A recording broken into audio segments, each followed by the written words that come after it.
절망에 물들었던 내 생각이 하나님의 말씀으로 새로워지고 삶의 방향이 수정되는 것입니다.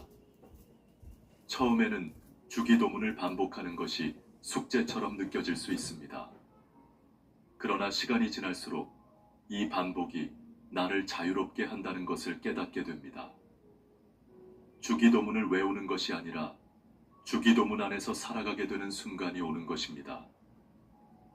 아침에 눈을 뜨자마자 밤에 눈을 감기 직전까지 자연스럽게 마음속에서 주기도문의 구절이 흘러나오게 됩니다. 그것은 억지로 하는 것이 아니라 영혼 깊은 곳에서 우러나오는 고백이 됩니다. 이 과정에서 중요한 것은 완벽함을 목표로 하지 않는 것입니다. 4000번을 완벽하게 집중해서 기도하는 것은 인간적으로 불가능할 수 있습니다. 그러나 하나님은 우리의 완벽함을 요구하시는 분이 아닙니다.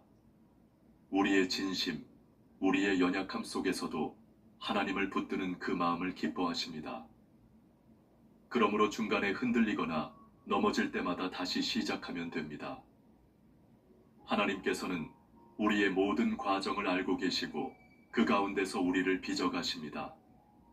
특히 우리를 시험에 들게 하지 마시옵고 다만 악에서 구하시옵소서 라는 구절을 수없이 반복하는 동안 우리는 스스로의 연약함을 인정하게 됩니다.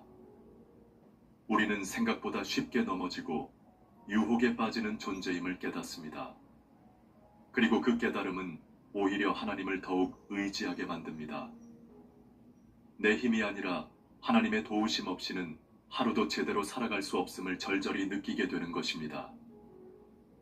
주기도문을 반복하는 것은 나를 훈련시키는 것이 아니라 나를 비우는 여정입니다.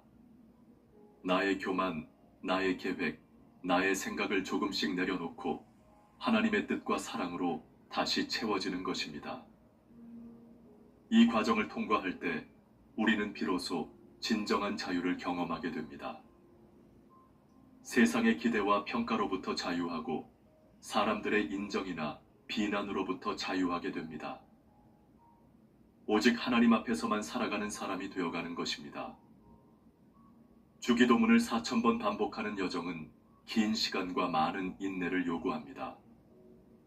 그러나 그 여정을 끝까지 걸어낸 사람은 압니다. 그 길 끝에는 말로 다 표현할 수 없는 깊은 평안과 기쁨이 기다리고 있다는 것을 말입니다. 그것은 세상이 줄 수 없는 평안이며 오직 하나님께로부터 오는 선물입니다. 다음으로는 주기도문 4000번을 완주한 이후 삶에 나타나는 외적인 변화와 열매에 대해 이야기 나누겠습니다.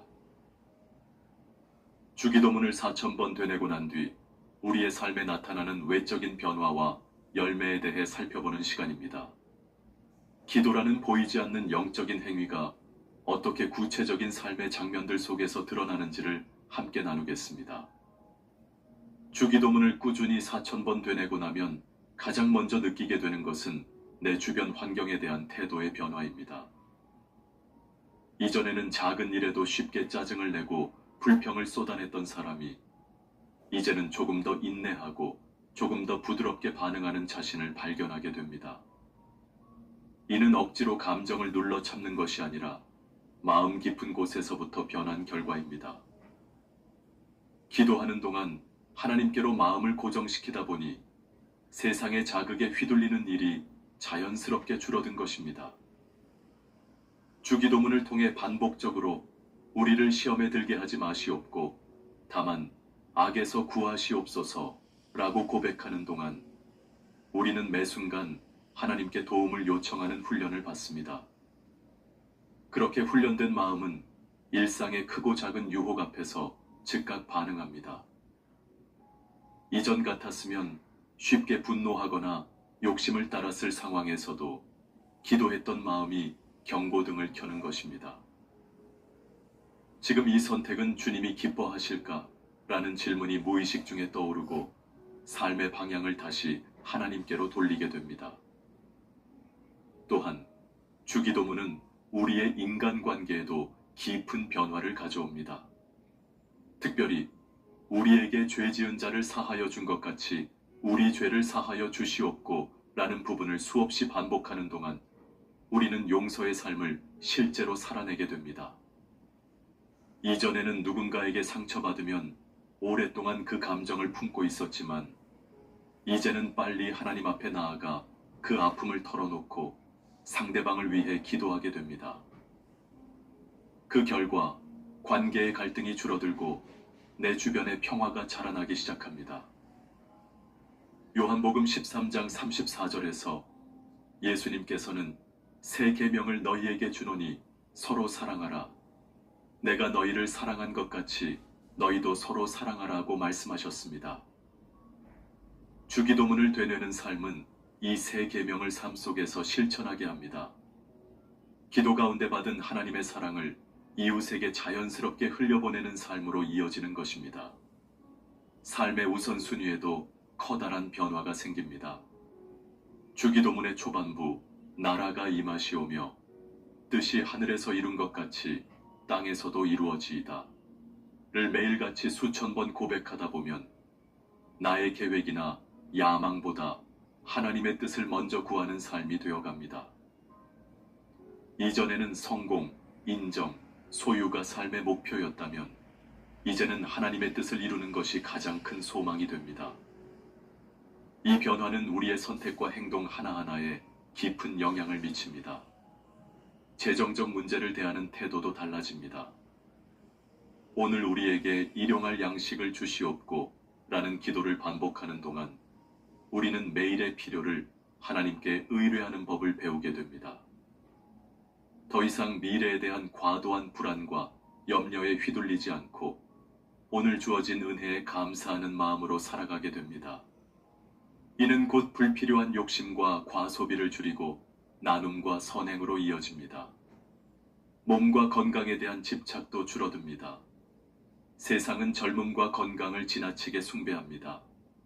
그러나 주기도문을 반복하는 삶을 통해 우리는 육체보다 영혼의 건강을 먼저 바라보게 됩니다.